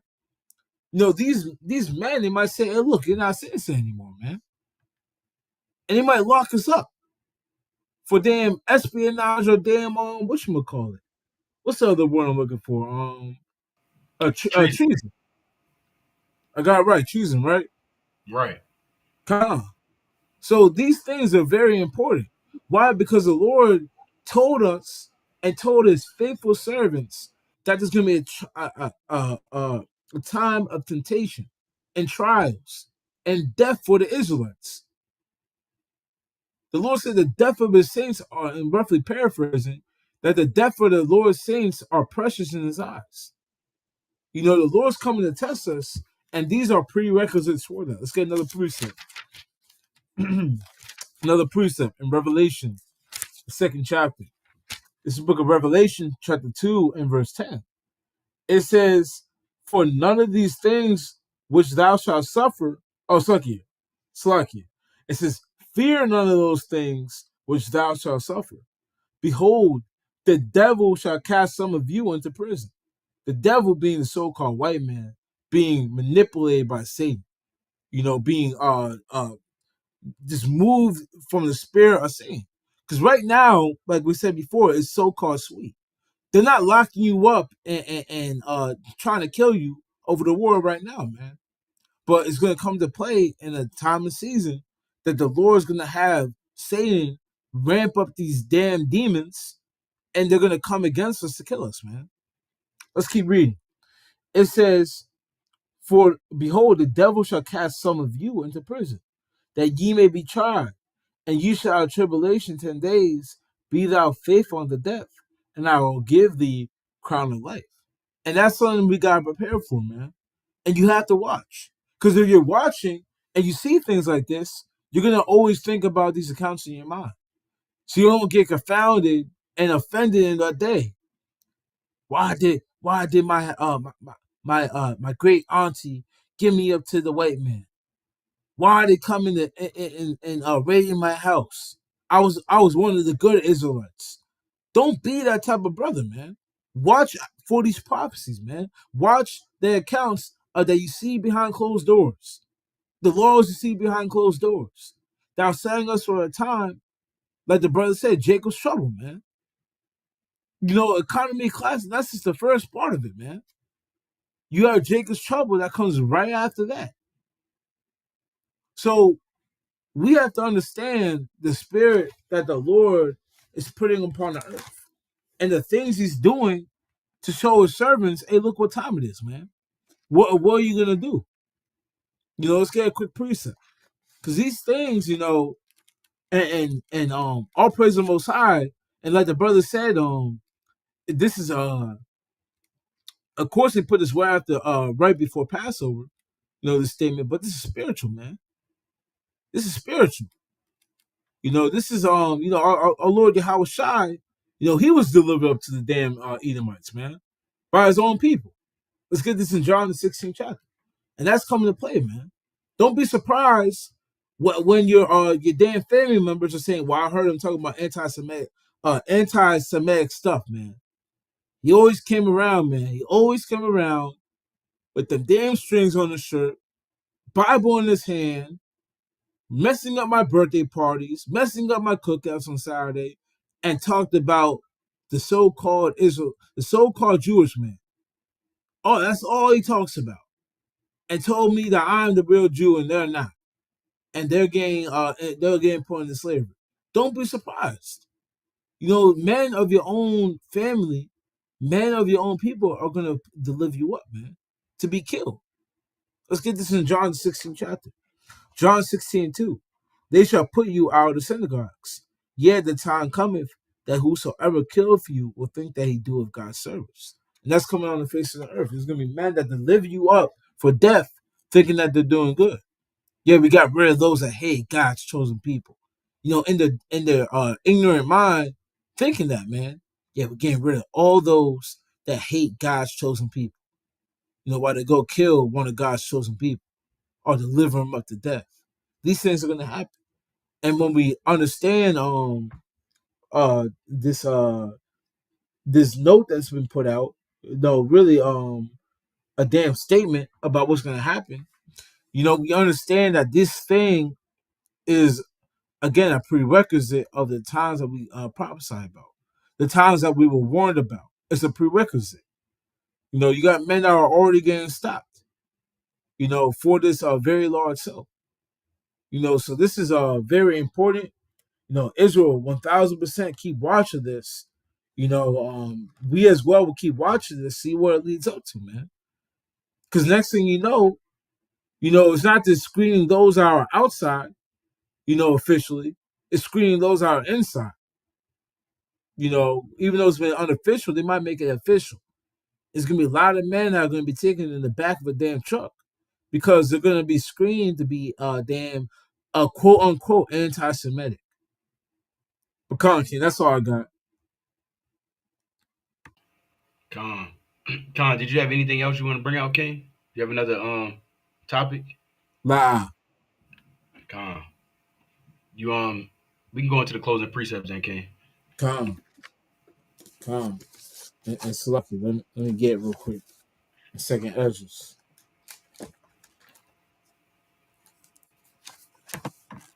So Israel, just keep watch. Remember what time we're in. Remember the Passover, man. Remember how Yahweh's blood, covered us from this from impending destruction, man. Remember that. Remember how the Lord delivered us out of Egypt, man. We have to remember these things in these times and always think, what time we're living in, know it, and then know what's to come after that. But this is 2 Ezra chapter 9 and verse 5, the classic. It says, for like as all that is made in the world have a beginning and an end, and the end is manifest. So right now we're living in the end of the world. We always say it. It's constant. It's kind of in the damn motto of our name, Watchmen for Israel. We are warning men of impending destruction, man. If you are a subscriber or a freaking watcher of this Watchmen for Israel YouTube channel, you will know that we're living in the end of times, man. We shouldn't have to say it 50 times in one video. We're living in the end of the times. And the Lord said that the end is manifest, meaning right now. So we have to understand the spirit of moving, man. When we see the economy collapsing, when it's this, your damn notification is damn buzzing, and every damn notification, well, China raises this tariff, and the United States raises this tariff, and the stock market, or this stock plummets, and this goes that. we have to understand that that's the end of times, man. America is on its last legs. Let's keep reading. It says, Slakia, even so, the times also at the highest had plain beginnings and wonders and powerful works and endings and effects and signs. And these are the signs and the effects that the Lord has shown, his servants and those that diligently wait upon him and call to his name. These are the effects and signs that have been shown to us. What more do you need, brother or sister? To get off your butt and serve the Lord, man. What more do you need? It's plain as broad day that we're living in end times.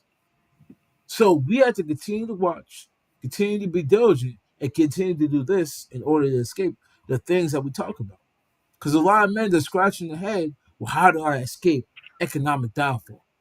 And people trying to kill me for being so-called anti-Semitic. This is what the Lord said. Verse 7. And every one that shall be saved and shall be able to escape by his works and by faith whereby ye have believed. So we have to have faith, and we gotta show our faith through our works, man. That's what's gonna save us in these days, man. Not stacking up money, not damn studying the stock market to get rich, not damn wiping off your damn Twitter history and your tweets to avoid anti-Semitic background checks, man. That's not gonna save you, man. What's gonna save you is your works and your works through your faith, or your faith through your works, or whatever way it is. Well, that's all I got, Ken. You got it. Con. That's absolutely right. And you know, we wanted to touch on the trade war and just give a understanding, so you can go back and you can see all the different things that happened this past week, right? A lot of market manipulation.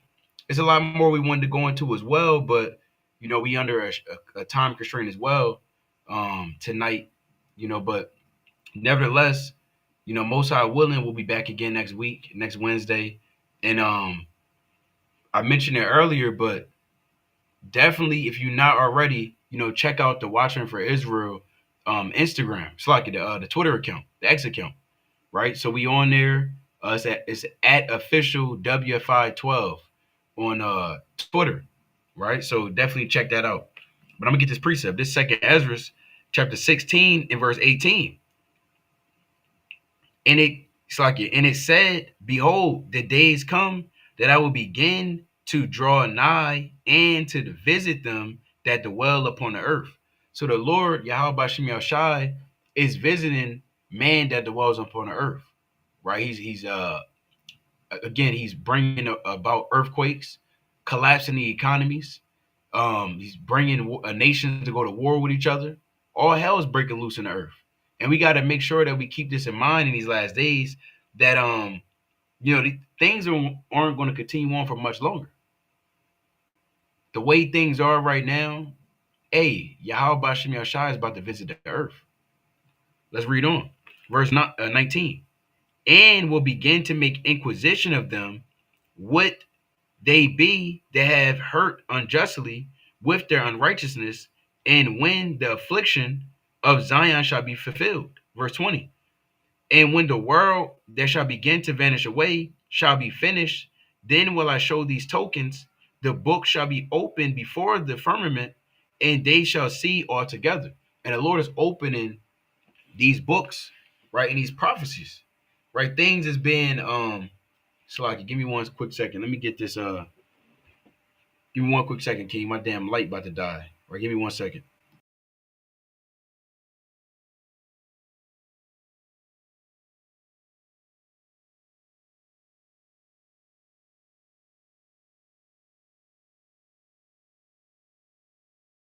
All praise to the Most High.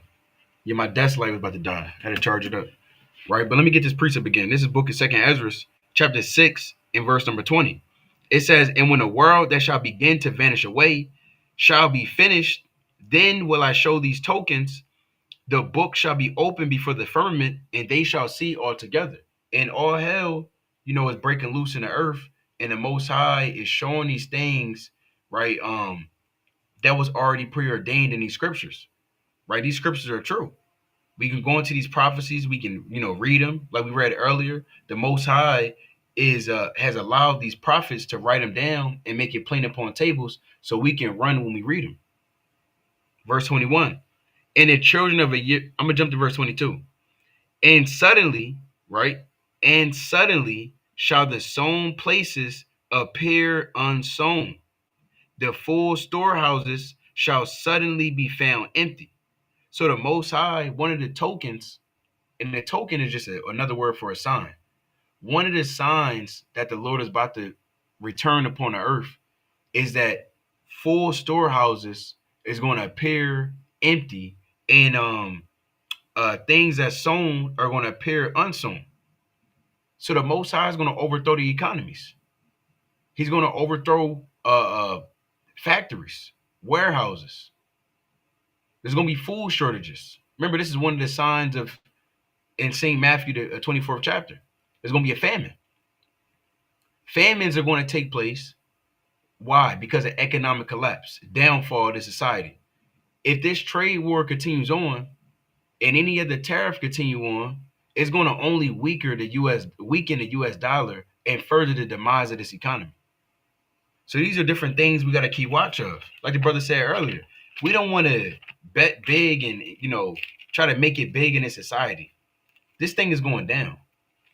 And if you still stuck in the past and trying to get down with this economy and you investing in, you taking all your money you work and you put it into the stock market, you thinking it's going to, do its thing and you're going to be here for time and time again.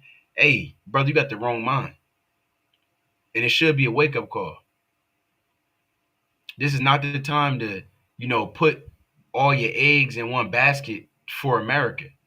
This is the time to put all your eggs in one basket, right? If you have ears to hear, for Yahweh Shem Yahushua. And it's the book of St. James, chapter 5 and verse 1. It says, go to now, ye rich men, weep and howl for your miseries that shall come upon you. Your riches are corrupted, and your garments are moth-eaten. Your gold and silver is cankered, and the rust of them shall be a witness against you, and shall eat your flesh as it were fire. Ye have heaped treasure together for the last days. And you don't want to be in that spirit. Heaping treasure up for the last days. What is it going to profit you? Even the treasures of Yahweh Shem Yahushua, you need to trade and flip it. Like it tell you in St. Luke, the 19th chapter. You don't want to be that brother or that sister that's holding their talents in a napkin because you were scared of Yahweh Shah returning. And guess what? Whether you like it, understand it, believe it or not, Yahweh Shem Yahushua is going to return. And it's best that you do what he said to do. That's in your best interest. So the Lord said to take your talents and flip it and not hold on to it. And guess what? You better take your talents and flip it and not hold on to it. If the Lord said not to invest and worry about this world because it's going to pass away, then brother, what are you doing? You worrying about this economy continuing on. Hey brother, when it burns down, you're going to get burnt down too. Let's read on. Verse number 5 or verse 4. Behold, the hire of the laborers who have heaped down, it's like reap down your fields, which is of you, kept back by fraud. And we know America, in the riches they accumulated, has been kept back by fraud. They've taken everything they got. That U.S. dollar, in the face of George Washington, Ben Franklin, Andrew Jackson, Abraham Lincoln, whoever else is on that damn these notes. Hey, these are physical reminders of your debt to this economy. You being in slavery. Debt is another word for slavery. Meaning you owe something. And you gotta you gotta wake up at 9 and you punch out at 5. And you're doing it all in the name of what the world calls the almighty dollar. Brother, you got to snap out of it, brother. We want this economy to collapse. You want all hell to break loose because now you're made free. This economy is only built off of debt, slavery, oppression, bloodshed of the so-called blacks and Hispanics. Let's read on. Let's read on. It says, and the cries of them which have reaped are entered into the ears of the Lord of Sabaoth. Ye have lived in pleasure on the earth, and been wanton. Ye have nourished your hearts, as in a day of slaughter. Ye have condemned and killed the just, and he doeth not resist you. Be patient, therefore, brethren, unto the coming of the Lord. Behold, the husbandman waited for the precious fruit of the earth, and had long patience for it, until he received the early and latter rain. So Yahweh Bashem Yashai is indeed on his way, right? And he's indeed about to reap and slaughter of the earth, right? He's going to restore, right, the Lord's precious fruit. But in doing so, right, he's going to go through the vineyard and slaughter all those that don't believe in Yahweh Bashem Yashai. Right, last precept I'm going to get. This is the book of Ecclesiastes, chapter 12, and I want to get verse 3. Ecclesiastes chapter 12 and verse 3. It says, in a day when the keepers of the house shall tremble, and the strong men shall bow themselves, and the grinders cease. What is this talking about? Right, and there's a time coming soon on the earth where men that's working in these warehouses, working in these factory plants, the everyday 9 to 5 grind, all that's going to be shut down. It's going to cease. A few months ago, I believe it was early this year, or maybe it was late last year, you had this I believe it was late last year, right before so-called Christmas, right? You had the port strike over in Baltimore and the whole East Coast. That could have been one of the major, easy impending signs of this economy collapsing. Because then you don't have any new imports coming into the sea, and you might have people, they may, go through the waters and steal and take certain things off the ships, but you have goods not coming into the country. They might have to ship it back. All hell could have broke loose. The Lord's been sending these different signs, right? That could have happened back in 2020, right? The economy was going down, it was tanking because of so-called COVID. All hell could have broke loose then. 2008, the economy had collapsed because of the housing crisis and the hyperinflation that was going on. But the Lord spared it, and all hell didn't break loose, but it could have broke loose back then.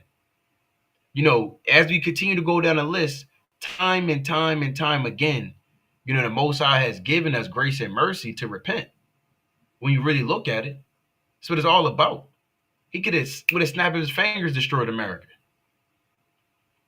The Lord tells you that in Psalm chapter 81, verse 13, that he would have easily have subdued our enemies if we would have just came back to the Most High. But of course, we continue to do our own thing. But the Most High, being very gracious, very merciful, long-suffering, is giving you the opportunity to repent. Don't abuse that. The only reason why all hell didn't break loose is because that elect hasn't been sealed yet. Brothers teach every day. Who's to say tonight there's not a brother out there teaching on the highways and byways, and it broke a brother into the knowledge of the truth, and all hell, starts to unfold the following morning? You don't know. So don't take advantage of the grace and mercy, or it's like, I should say, take advantage of, meaning now you overdoing it, right? You're trying to take advantage of the Most High, of the grace and mercy he's given, right? Repent. Last verse 4. It says, Shlaki, I'm still in verse 3. And the grinders cease because they are few, and those that look out of the windows be darkened, and the doors shall be shut in the streets when the sound of the grinding is low, and he shall rise up at the voice of the bird, and all the daughters of music shall be brought low. So the Lord is saying that mirth and that prosperity of this country is all going to be shut down. So knowing that, what are we going to do in these last days? We got to get ourselves right. We got to take the grace and mercy the Lord has given us and don't abuse it. Don't frustrate it. Right? Don't make the Most High God jealous. I know I said that was the last one, but I got one last one. Right? It's the last one, Lord willing. This 2 Peter chapter 3, and I want to get verse 11. Seeing then that all these things shall be dissolved, what manner of persons ought ye to be in all holy conversation and godliness, looking for and hasten unto the coming of the day of Yahweh, wherein the heavens being on fire shall be dissolved, and the elements shall melt with fervent heat. So we know what type of time Yahweh Bashim Yashai is about to come on the scene with. He's not coming back to show love and playing damn Scrabble with you. Right? He's dapping you up. Right? He's damn showing you how to make a garment. No, the Lord's coming back with vengeance upon all those that's not down with his Father. He's going to show love, of course, to those that believe, the elect, the 1/3, those that's repentant. That's going to be the ones in the chariots. But all others ain't going to be burnt to the crisp. Most High willing, you're not a part of that. Right? Most High willing, we're not a part of that. But what we got to do now is what we always had to do from the beginning, is to repent. But with that, Most High willing, was edified. Of course, we want to give all honor and all glory to Yahweh by Hashem Mashakum like it was shy. This is Brother Gasadi from W5 Jersey, Philly. Brother Yatazamak. Khan. Kwame Sharala. Keep watching these last days. Shalom. Shalom.